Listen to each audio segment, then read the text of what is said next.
నెల్లూరును రక్షించండి. తాజాగా ఈ నినాదం రోజు రోజుకి ఉధృతమవుతోంది. ఇదేంటి, ఓవైపు కేంద్ర మంత్రులు, మరోవైపు రాష్ట్ర మంత్రులు, అందులోనూ ఇక్కడ నారాయణ, అక్కడ వెంకయ్య నాయుడు చక్రం తిప్పుతుంటే నెల్లూరు నగరానికి ఏమైంది? అసలు ఇంతకీ నెల్లూరులో ఏం జరుగుతోంది?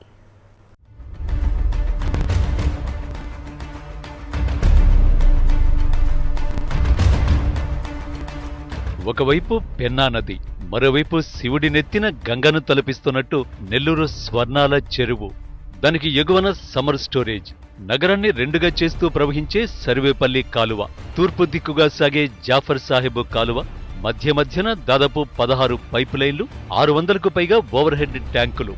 ఇలా నెల్లూరులో ఎటు చూసినా నీటి పరవళ్లే. పెన్నా నది గట్టున ఉన్న సింహపురికి నీటి సిరులు ఎప్పుడూ అందుబాటులోనే ఉన్నాయి. ప్రస్తుతం ఈ నీటిని మరింత సులభతరం చేసే రీతిలో నిరంతర తాగునీటి ప్రవాహినిగా మారుస్తామంటూ పాలకపక్షం భారీ తాగునీరు పారిశుద్ధ్య పథకానికి ప్రణాళికను సిద్ధం చేసింది. అదే నెల్లూరు భూగర్భ డ్రైనేజీ తాగునీటి పంపిణీ పథకం. 1100 కోట్లకు పైగా నిధుల వ్యయంతో నెల్లూరు నగరానికి ఆధునికీకరణ, భూగర్భ డ్రైనేజీ కోసం భారీ పథకాన్ని రూపకల్పన చేశారు. భారీ వ్యయ ప్రయాసాలతో ముడిపడ్డ ఈ నిధుల కోసం గతంలో ప్రభుత్వం 2 రకాల ఆలోచనలు చేసింది.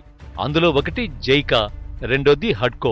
ఈ సంస్థల నుంచి దీర్ఘకాలిక అప్పుల ద్వారా రుణాలు పొందాలని పాలకవర్గం యోచించింది. 0.30% వడ్డీతో జైకా రుణం ఇచ్చేందుకు అంగీకరించింది. అందుకు కొన్ని నిబంధనలను విధించింది.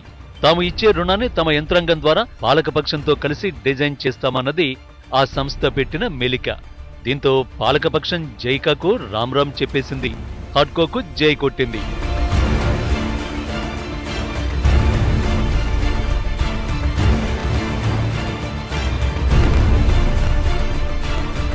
ఒక 1,136.96 కోట్ల రూపాయల ఈ భారీ పథకానికి తొలి విడతగా 556.67 కోట్లు ఇచ్చేందుకు హడ్కో అంగీకారం తెలిపింది.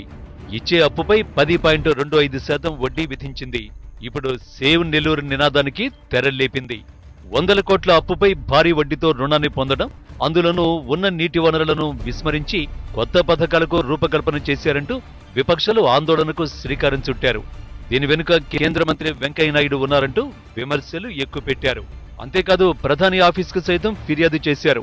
సేవ్ నెల్లూరు పేరుతో 5,000కు పైగా వినతి పత్రాలు రావడంతో పీఎంఓ పరిశీలనలు పెట్టింది. నెల్లూరు ప్రజలకు తెలియకుండా నెల్లూరు ప్రజానికాన్ని కుదవబెట్టి ఏదైతే కేంద్ర రాష్ట్ర ప్రభుత్వాల నిధులుగా మభ్యపెడుతున్నారో ప్రజల్ని, అవి కేంద్ర రాష్ట్ర ప్రభుత్వాల నిధులు కాదు, నెల్లూరు ప్రజానికాన్ని తాకట్టు పెట్టి హడ్కో నుంచి తెచ్చిన అప్పు అని చెప్పి ఆ తెచ్చిన మొత్తాన్ని 1,136.96 కోట్ల రూపాయల అప్పు ఏదైతే ఉందో ఆ అప్పు మొత్తాన్ని ప్రజల మీద వడ్డీల రూపంలో, పన్నుల రూపంలో వేస్తున్నారు. కాబట్టి కేంద్ర రాష్ట్ర ప్రభుత్వాల్ని నిగ్గదీసి అడిగేదానికి ఈ ప్రజల దగ్గరికి వెళ్తున్నాం, ప్రజా అభిప్రాయాన్ని సేకరిస్తున్నాం. ప్రజల దగ్గరికి వెళ్ళి గడప గడపకి పాదయాత్రలో భాగంగా కరపత్రాలని పంచుతూ ఉన్నాం. ఆ కరపత్రాలను పంచి వారిని మోటివేట్ చేసి ఈ ఉద్యమాన్ని మరింత బలోపేతం చేస్తాం. ఒకవైపు సింహపురిలో హడ్కో రుణంపై ఫిర్యాదుల పరంపరను కొనసాగిస్తూనే ఒక్కొక్కరిపై 5 లక్షల రూపాయల అప్పు ఉంటుందని నెల్లూరు ప్రజా ప్రాణ ధన రక్షణ కమిటీ నేత వినోద్ రెడ్డి ప్రచారం చేపట్టారు.